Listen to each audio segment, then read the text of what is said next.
friends, it's time to finish up Magic Tree House book number 25, Stage Fright on a Summer Night by Mary Pope Osborne. Will Jack and Annie be able to save the bear? Whose will? Let's read and find out. Chapter 9, Sweet Sorrow. Tut tut, but you're a sorry sight, man, Will said to the bear's owner, trying to sell an old tame bear to the fights. Well, I've been planning to write to play with a bear pot for a bear, so take this money for him and be gone. Will handed some gold coins to the bear's owner. The man's eyes grew wide. He laughed. You can have him, the man said, and he took off. Thank you, and good riddance, called Will. Then he turned to Puck. Take our new player to the stables. Tell the actors they needn't be afraid of him. He's tamer than most of them. Come this way, Puck said. He put his arm around the bear and gently let him out from the trees.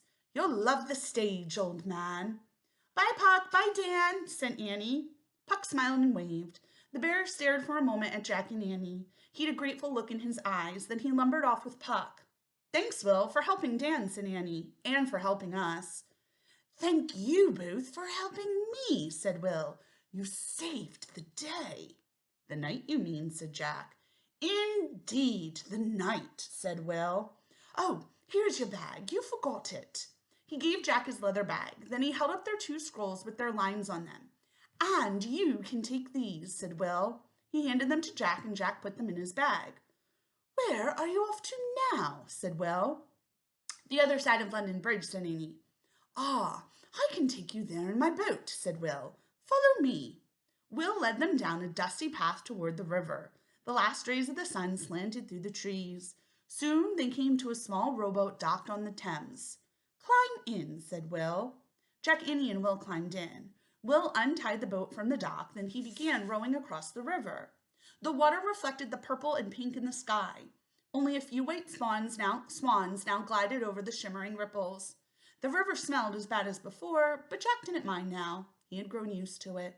Jack pulled out his notebook and pencil. What are you doing? Will asked. I wanted to write some of my memories in my notebook, said Jack. Ah, and I'll note you both in my book of memories, said Will. Jack smiled. I have a question, Will, said Annie. Why does Queen Elizabeth have black teeth? Too much sugar, said Will. I hope it doesn't make her feel bad, looking that way, I mean, said Annie. Oh, no, she's not the least hurt, said Will. The Queen has no idea how she looks. She hasn't peeked in a good mirror for 20 years. Is that true, said Annie. "'Tis," said Will. "The Queen pretends to be young and beautiful, just as you pretended to be a boy, and the bear pretended to be an actor. You see, all the world's a stage." Jack liked that idea. He wrote in his notebook, "All the world's a stage." Jack looked up at London Bridge as they passed by. The shops on the bridge were closed now. The theater crowd was thinning out.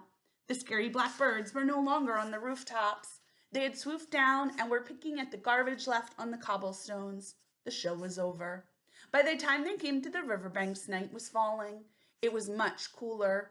Will tied up his rowboat and climbed ashore with Jack and Annie.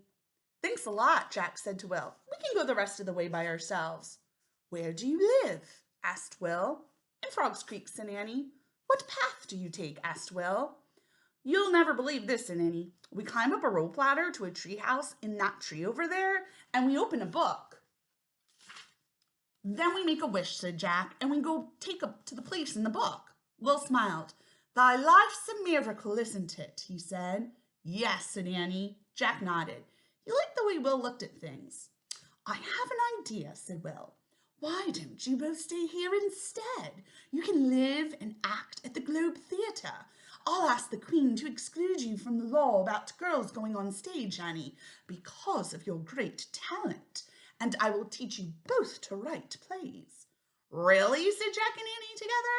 Jack couldn't imagine anything more fun. Then he thought of his parents back in Frog Creek. "But our mom and dad," he said. "We would really miss them," said Annie. Will smiled. "I understand," he said, "and I would miss you if I were them." He put his hand over his heart. "So good night. Parting is such sweet sorrow." "Yes, 'tis," said Annie, nodding. "Farewell," said Will. He waved. Jack and Annie waved back. Then Will turned on his heels and headed back to his rowboat. Jack and Annie walked to the rope ladder and climbed up to the tree house. When they got inside, they looked out the window. Will was rowing back across the Thames River. A single white swan glided across the ripples beside his boat. A silver moon was rising in the sky. At that moment, Jack did feel sweet sorrow. He wanted to stay in merry old England just a little longer. Wait, Will, he shouted, but Annie picked up the Pennsylvania book. I wish we could go home, she said. The wind started to blow. The treehouse started to spin. It spun faster and faster. Then everything was still. Absolutely still. Chapter 10. Our Will? Jack opened his eyes. They were wearing their own clothes again. A lightning bug blinked inside the growing darkness of the treehouse. Annie picked up Morgan's note. She repeated the rhyme. To find a special magic, you must step into the light, and without one spell or charm, turn daytime into night. We found the special magic, said Annie. Theater magic. Yep, said Jack. He opened his backpack. He and Annie took out the 2 scrolls Will had given them. When they unrolled them, Jack saw that Will had written something. He read aloud. Thank you both for helping me. Your friend, William Shakespeare. William Shakespeare, said Annie. I've heard that name before. Me too, said Jack. He took out the research book and looked up Shakespeare in the index. He turned to a page and read aloud. William Shakespeare lived from 1564 to 1616. He wrote 37 plays and many sonnets and other poems. Many people think he was the greatest writer who ever lived. The greatest, said Annie? Our Will? Oh man, whispered Jack. He stared in amazement at William Shakespeare's autograph. Hey, we can leave our scrolls with Morgan's note, said Annie. It'll prove to her we found a special magic. They put their 2 scrolls next to the note on the floor, and then they climbed down the rope ladder. When they started walking through the woods, a breeze blew, shaking the tree leaves. Shadows shifted, birds called from hidden places. Remember the enchanted woods, Annie said in a hushed voice? The fairy queen and the fairy king? Jack smiled and nodded. And Puck, the merry wanderer of the night, said Annie. And Will, our Will. Jack nodded again.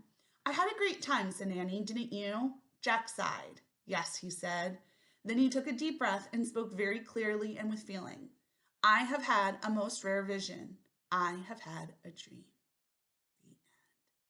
William Shakespeare. Wow, that was pretty cool. All right, friends. Finished up Magic Tree House book number 25. Next week, we'll start Magic Tree House book number 26. Good morning, gorillas. Keep reading. Until then, bye, friends.